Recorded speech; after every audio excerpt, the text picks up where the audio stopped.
మండపంలో Telangana election committee భేటీ అయింది. ఈ భేటీలో కిషన్ రెడ్డి, ఇన్ఛార్జ్ సునీల్ బన్సల్, డీకే అరుణ, బండి సంజయ్, ఈటల రాజేందర్ పాల్గొన్నారు. లోక్సభ ఎన్నికలకు అభ్యర్థుల ఎంపికపై కసరత్తు జరుగుతోంది. ఒక్కో నియోజకవర్గానికి కనీసం 3 అభ్యర్థులతో జాబితా రూపొందించే ప్రయత్నంలో ఉన్నారు. ఆ కమిటీ రూపొందించిన జాబితాపై బీజేపీ పార్లమెంటరీ బోర్డు సమావేశంలో చర్చిస్తారు.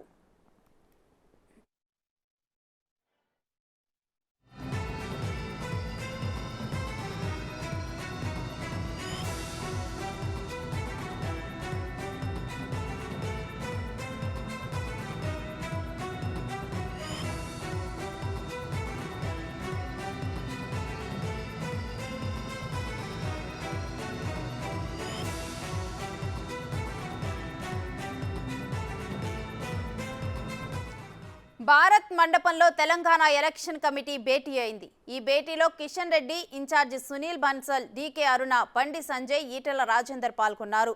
లోక్సభ ఎన్నికలపై అభ్యర్థుల ఎంపికపైన కసరత్తు జరుగుతోంది. ఒక్కో నియోజకవర్గానికి కనీసం 3 అభ్యర్థులతో జాబితా రూపొందించే ప్రయత్నంలో ఉన్నారు. ఆ కమిటీ రూపొందించిన జాబితాపై బీజేపీ పార్లమెంటరీ బోర్డు సమావేశంలో చర్చిస్తారు.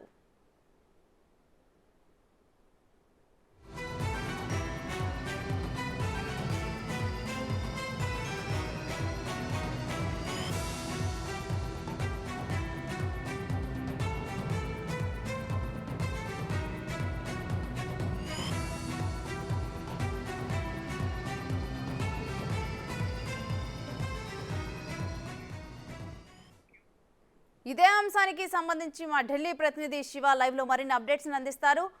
శివ, లోక్సభ అభ్యర్థుల జాబితాపై డీటెయిల్స్ ఏంటి?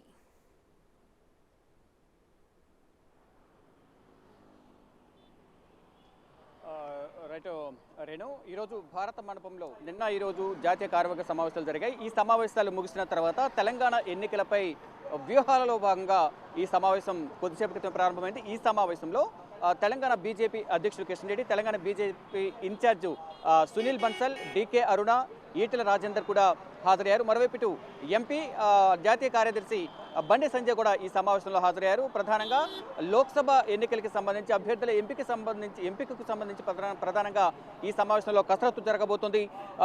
ఇటు ఈటల రాజేందర్ కూడా పాల్గొనడంతో ఈ ఎలక్షన్ కమిటీకి సంబంధించి అంటే గతంలో కూడా కేంద్ర మంత్రి కిషన్ రెడ్డి ఇంట్లో కూడా గత వారం సమావేశం జరిగింది. ఈ సమావేశంలో బీజేపీ రాజ్యసభ ఎంపీ లక్ష్మణ్ కానీ ఇతర సీనియర్ నేతలందరూ కూడా డీకే అరుణ, ఇతర నేతలు ఈటల రాజేందర్ కూడా అందరూ హాజరయ్యారు. వారందరూ కూడా ఒక సమావేశాన్ని ఏర్పాటు చేస్తారు. ఏర్పాటు చేసిన తర్వాత దాంట్లో ఒక్కొక్క నియోజకవర్గానికి సంబంధించి 3 పేర్లను ఫైనల్ చేసినట్టు తెలుస్తుంది. దానికి సంబంధించి మరొకసారి ఈరోజు భారత మండపంలో ప్రజెంట్ మనం భారత మండపం దగ్గర ఉన్నాం.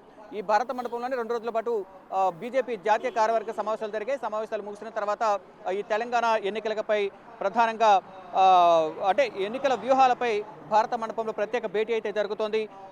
ఈ కమిటీ రూపొందించిన జాబితాపై బీజేపీ పార్లమెంటరీ బోర్డు సమావేశంలో తుది నిర్ణయం తీసుకోబోతున్నారు. అంటే ఇప్పటికే బీజేపీకి సంబంధించిన ఎంపీ లోక్సభ ఎన్నికలకు సంబంధించి దరఖాస్తులకు సంబంధించి అంటే ఇప్పటికే కొంతమంది నుంచి దరఖాస్తులు స్వీకరించినట్లుగా తెలుస్తోంది. ఇక ఆయా నియోజకవర్గాల నుంచి ఒక్కొక్క నియోజకవర్గం నుంచి ఎక్కడైతే ఎక్కువ పోటీ ఉంటుందో వాటిలో 3ని ఫైనల్ చేసి ఆ 3 ఫైనల్కి సంబంధించి పార్లమెంటరీ బోర్డుకి పంపిస్తారు. పంపించిన తర్వాత ఆ 3లో ప్రజల ఆదరణ కానీ అంటే ప్రజల్లో ఫస్ట్ నుంచి బీజేపీ కోసం పనిచేసిన వారు కానీ ఎక్కువ సర్వేలో కానీ వారు అంతర్గతంగా నిర్వహించిన సర్వేలో ఎవరికి ఎక్కువగా మెజార్టీ వస్తుంది, ఎవరు పార్టీ బలోపేతం కోసం ఇప్పటివరకు కృషి చేశారు అనే దానిపై కూడా ఈ భారత మండపంలో జరిగే సమావేశంలో వారందరూ 3ని ఫైనల్ చేసిన తర్వాత పార్లమెంటరీ బోర్డుకు పంపిస్తారు. పార్లమెంటరీ బోర్డు సమావేశాల తర్వాత ఫైనల్గా 3లో ఒకరిని ఫైనల్ చేసి అభ్యర్థులను ప్రకటించే అవకాశం కనిపిస్తోంది. అంటే రానున్న లోక్సభ ఎన్నికల్లో తెలంగాణలో కనీసం 10 స్థానాలైనా గెలుపొందాలనే ఉద్దేశంతోనే వీరు అభ్యర్థుల కసరత్తుకు సంబంధించి తీవ్రమైన కసరత్తు అయితే చేస్తున్నారు.